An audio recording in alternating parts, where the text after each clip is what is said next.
malinaw na politically motivated yan. Kasi hindi mangyayari yan kung walang direction at saka walang instruction. Pero para sa akin, nakakahiya na nangyari yan.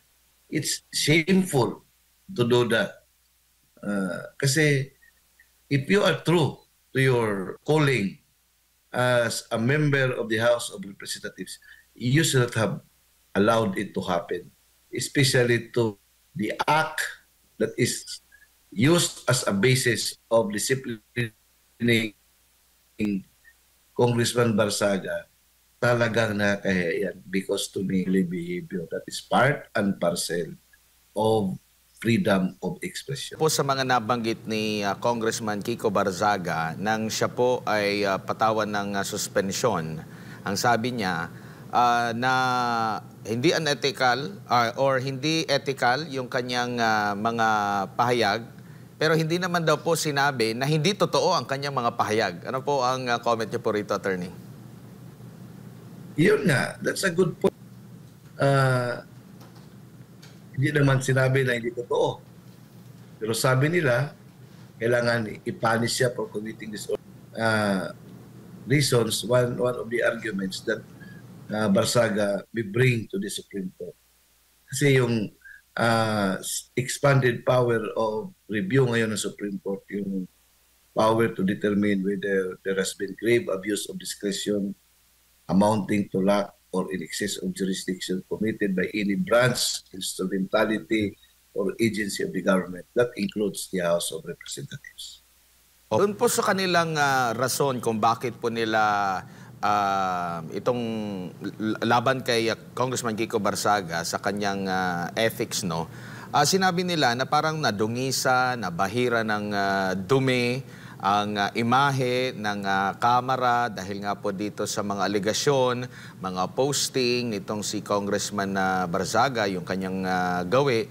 Sa tingin niyo po ba, nalinis nito ang nadumihang imahe or mas lalo lang pong nadumihan ang imahe ng Kongreso sa mga ganitong klase po ng mga pahayag na parang pinagtutuunan pa nila ng pansin? Balikan ko lang yung sinabi ni Partner J, dagdagan ko lang dahil sa panayam po namin kay Congressman Leandro Leviste, ito po yung may pinakamaraming attendance after na nung inaprobahan nila yung budget, no? 2026 budget.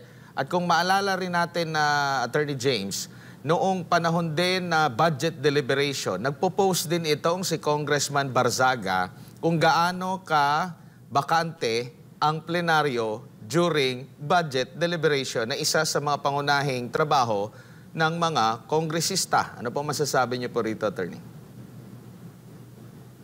I agree with you na lalo na it worsens the image of the House of Representatives. In fact, no less than yung si former Justice Antonio Carpio, sila ni former Media Secretary Sorita Monsod, di ba, describe nila yung 2025 budget as the most corrupt budget in the entire history of our Congress. O sino na bang parang primary doer of that budget, di ba, yung House of Representatives.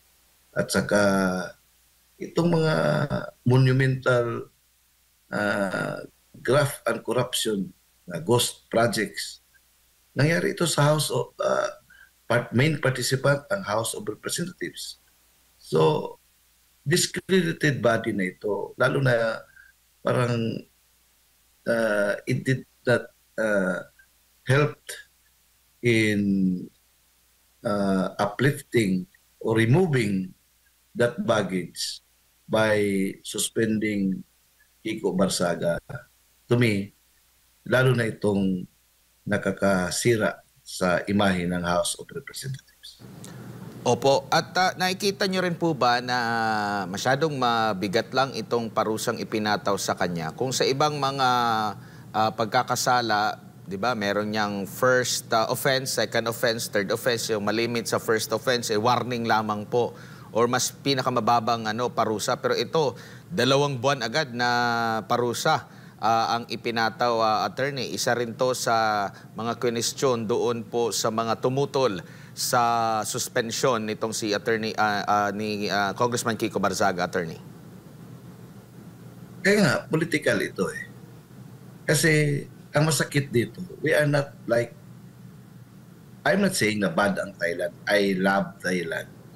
But the way they claim na para silang nasaktan ay para silang monarch na any insult or any bad comments that are being said against the monarch or the royal family is a lese majesty, a crime in itself. We don't have that kind of tradition here in our country. Kasi wala tayong monarchy dito eh. Ito ay democracy. The Philippines is a democratic and republican state. Sovereignty resides in the people and all government authorities emanate from the people. Iyon talaga ang foundation ng ating bansa. Wala tayong monarchy na parang kunting anghang lang na comment against the monarch is already a crime. We don't have that kind of culture. Ang sa atin ay kasama yan sa demokrasya yung dissent, kasama sa demokrasya yung pagpapahayag ng comments, saka yung mga expression of grievances natin. Kasi lalong mabubuhay ang demokrasya kung mayroong kabilang tinig, yung the other voice. Kaya nga meron tayong sinasabi na marketplace of ideas palagi. And it's very painful na nangyayari ito sa isang house wherein the freedom of expression ay dapat papalaguin yan, dapat i-blossom. Kasi yan ang bahay ng tao. The people's house, the House of Representatives. Kaya nga, ito ay masakit talaga ito sa kasaysayan ng ating history sa ating bansa, lalo na sa House of Representatives. Opo, mas balat sibuyas ba yung kasalukuyang administrasyon compare sa nakalipas na administrasyon, attorney? Dahil alam natin dyan po sa Kamara, marami pong Opo, maraming mga naninira, maraming mga masasamang mga sinabi, lalo na yung mga makakaliwang grupo na mga party list, no, na nakalipas na administrasyon. Pero ang lagi lang sinasabi ni former President Rodrigo Duterte, karapatan nila yan. Meron silang karapatan sa pamamahayag. Demokrasya tayo, so nire-respeto niya. Wini-welcome niya, hindi niya sinisikil. Meron naman akong nakapanim na kongresista, ang sabi naman niya, ang kaibahan naman daw dati, bagamat may tumitira doon sa dating administrasyon, wala naman daw nag-file ng ethics complaint. Dito lang daw at may nag-file ng ethics complaint, kaya wag daw nating ipag-kumpara, kaya umusad. Attorney, anong basa mo rito? Kasi yung ethics complaint, normal yan mangyari kung may mga third parties magpapahil ng ethics complaint.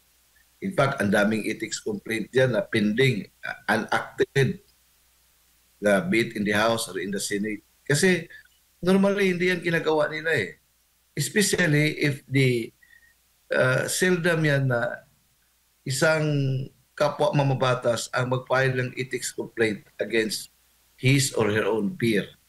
Now, malinaw na politically motivated yan.